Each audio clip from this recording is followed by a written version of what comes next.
अगर आप क्रिया से किसी को छोटा बड़ा अनुभव करते हो या सारा धर्म क्रिया से मानते हो, आप 3 काल में सम्यक दृष्टि नहीं हो सकते, क्योंकि क्रिया वाला क्रियावादी होता ही है।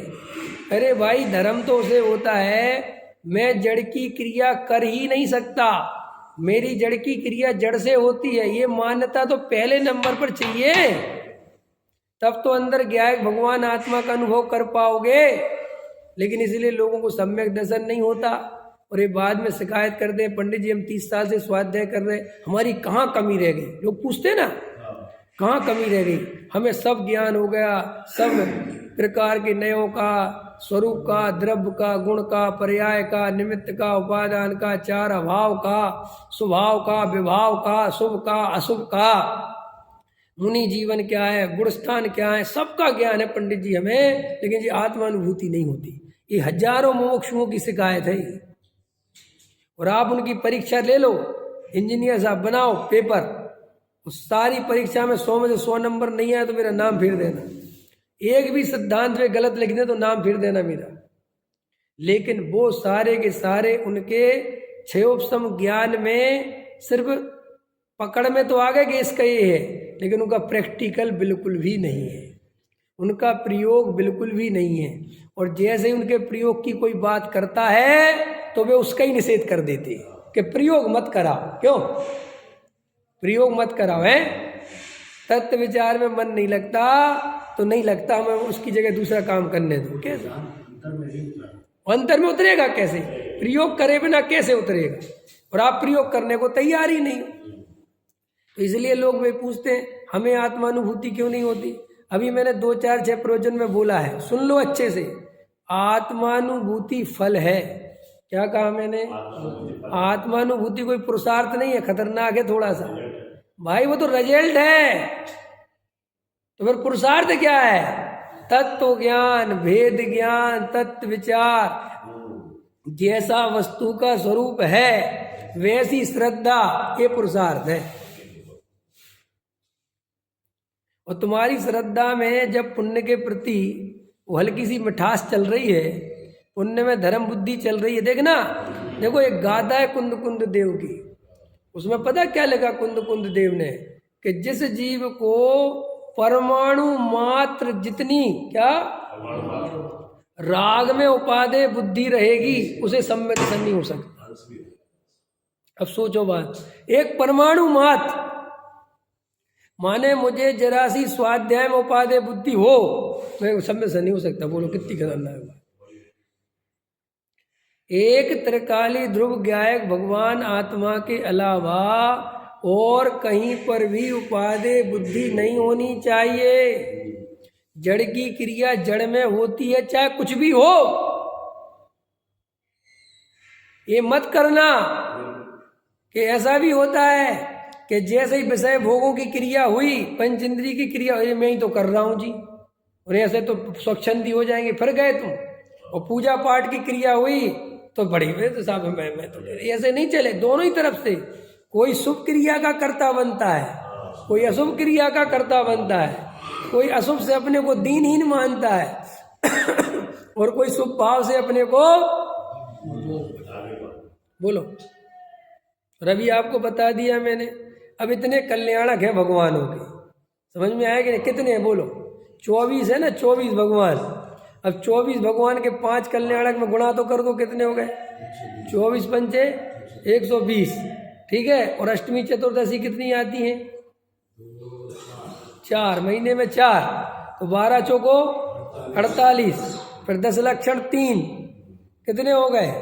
30। जोड़ते जाना, अष्टांग का 3 जोड़ते जाना, समझ में आया? और कुछ बच रहा है अभी है? और भी पढ़ रहे हैं ना, 16 कारण है ना, रत्नात्रय। अभी तो वे अरे उनसे अब सुनो सुनो सुनो सुनो, घबराना नहीं, मुझे खतरनाक ही बोल रहा हूँ, मुझे पता है इसका भी रिएक्शन आएगा, आने दो। समझ में आया? तुम जेई गुणा भाग बैठाते रहोगे जिंदगी भर। आज किसका कल्याणक है, आज किसकी पूजा करनी है, आज किसका कल्याणक है, आज किसकी पूजा करनी है, आज किसकी तिथि है, आज क्या है, आज क्या नहीं खाना है, ये सब चीजों में आत्मा कब देखोगे? कि नहीं साहब हम तो इनमें आत्मा ही देखते। कुछ नहीं देखते हो, यही देखते हो क्योंकि इतनी बुद्धि नहीं है तुम्हारे पास और तुम इतने होशियार नहीं हो कि ये सब तिथियों में भी मिलाते रहो और आत्मा भी देखते रहो कि साहब आप तो ऐसी गलत नहीं कह रहे, यही है वस्तु का स्वरूप।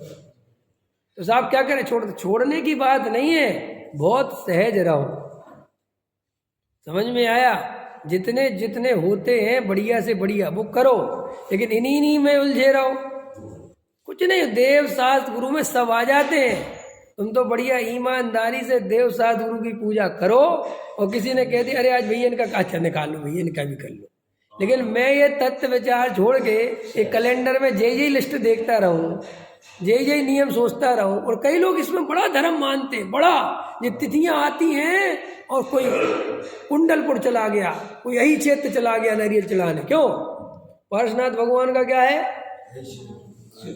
सगर जी यही क्षेत्र, और पार्श्वनाथ का आ गया, आज पार्श्वनाथ का मोक्ष कल्याणक। लोग देखो पार्श्वनाथ का स्पेशल मोक्ष कल्याणक बनाते हैं। अब ये मान्यता क्यों है जी? पार्श्वनाथ में ऐसा क्या है? अब बता, इसका जवाब दो। कुछ तो सोचना पड़ेगा कि आपने किया क्यों। और आप चले गए और आप वहां पे चढ़ाए, आपको ऐसा लगता पता नहीं मुझे पार्श्वनाथ की कितनी महिमा आ गई, कितना धार्मिक हो गया। देखना, समझना ध्यान से। और आप बाकी के दिनों में आपको स्वाध्याय से लेना देना नहीं, तत्व से लेना। आप धार्मिक कहला तो सकते हो, लेकिन आप धार्मिक हो नहीं सकते। देखो भाई, अगर धार्मिक होना ही हो, सम्यक दर्शन प्राप्त करना हो, तो ईमानदार बनो। ये बाहर की उलझनों से बाहर निकलो। दुनिया है, भीड़ है, संसार है, वहाँ सब तरह के काम होते हैं और संसारी करते हैं। देखो भाई, लोगों की ये हालत है, चावल चढ़ा रहे हैं, है कि नहीं, और 50 टोंग हैं। उदाहरण के लिए टोंग होती, टोंग है या वो बेदी है, चावल चढ़ा रहे हैं, ठीक है, चावल चढ़ा रहे हैं, और एक बेदी रह गई। अरे बात तो रह गई, तो देखो आदमी पलट के चलो नहीं भैया, यहाँ के चावल रह गए थे हमारे, ये चावल रह जाए, चढ़ा दे नहीं। अब इसकी जगह वो भगवान को शांति से देखे, उस क्रिया को पूरी करने की जगह, और भेद ज्ञान में लग जाए, उससे सम्यक दर्शन होगा कि वो चावल चढ़ाओ जाके, चाहे कैसे भी करके, उससे होगा। लेकिन मैं ये नहीं कह रहा हूँ कि अभी ना कोई एक चावल के चावल ही नहीं एक दिन भी ऐसा समझा रहा था, यहाँ पे कोई आया होगा श्रोता, उसने एक लेख लिख दिया। एक डॉक्टर विवेक शास्त्री हैं दिल्ली में, वो कहते चावल नहीं चढ़ाना चाहिए। मेरा याद हो गई यार, ये मेरे नाम से कहाँ से निकल गया। अरे भाई, चावल चढ़ाना चाहिए कि मना कौन कर रहा है, लेकिन तू जैसा उलझता है उसमें कि वो टोंग रह गई, वो भगवान रह गए, ये भगवान रह गए। अरे ये बीतरागी धर्म है भैया। एक भगवान के सामने टिक जाओ, सबरे भगवान एक ही है। समझे? वीतरागता ही धर्म है, अलग अलग भगवान थोड़ा ही है। क्या कह रहे साहब, अपने यहाँ तो अलग अलग है, सबकी जगह ये कह रहे तू एक समझता है, अनेक समझता है। जिस अपेक्षा से जो कथन कह रहे भैया, इस शुभ भाव में धर्म नहीं है। अपने अंदर चेक करो। अभी अपन भले ही कहते हैं कि हम क्रिया में धर्म नहीं मानते, भले ही हम कहते हैं हम शुभ भाव में धर्म नहीं मानते, लेकिन ये सम्यक दर्शन इसलिए नहीं हो रहा है कि कहीं ना कहीं चेक करो, अभी भी क्रिया में धर्म मानते हो और अभी भी शुभ भाव में धर्म माने बिना रहते नहीं हो, इसीलिए सम्यक दर्शन नहीं हो रहा है। ये असली जड़ है उसकी। और तुम्हारे अंदर डर लगा हुआ है कि हम मानना छोड़ देंगे तो वो क्रिया छूट जाएगी, ये डर है। ये डर के कारण वो छोड़ता नहीं और वो सम्मेलन होता नहीं। बस वो कहानी ऐसी है। बस आप समझ गए? एक बार फ्री छोड़ो, शांत हो जाओ और गहरे तत्व विचार करना सीखो। आत्म देखो भाई, ज्ञान राग शरीर, ज्ञान राग शरीर, ज्ञान राग शरीर, ये 3 चीजें तो हैं ही। ज्ञान माने आत्मा, राग माने विकारी भाव, चाहे वो शुभ हो चाहे अशुभ हो, और शरीर माने जड़। बस अब इन तीनों में से अपनी वस्तु छांट लो। मैं ज्ञान स्वभावी जीव तत्व हूँ, उसकी पहचान करो, उसकी श्रद्धा करो और उसमें रमने का अभ्यास करो। वही धर्म है। साहब बाहर का, मैं कह रहा हूँ बाहर का तुम्हें नहीं सोचना है। जब तुम ये अभ्यास करोगे तो बाहर का तुम्हारा बहुत बढ़िया होगा।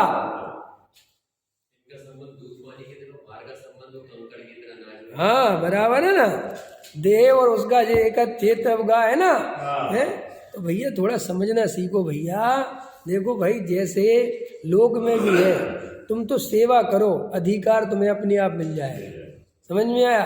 तुम अधिकार पहले चाहते हो और सेवा करना नहीं चाहते कि पहले अधिकार दे दो, सेवा बाद में करेंगे। ऐसे नहीं होता। समझ में आया? ये तुम तो तत्व अभ्यास करो वस्तु स्वरूप की गहराई में जाओ।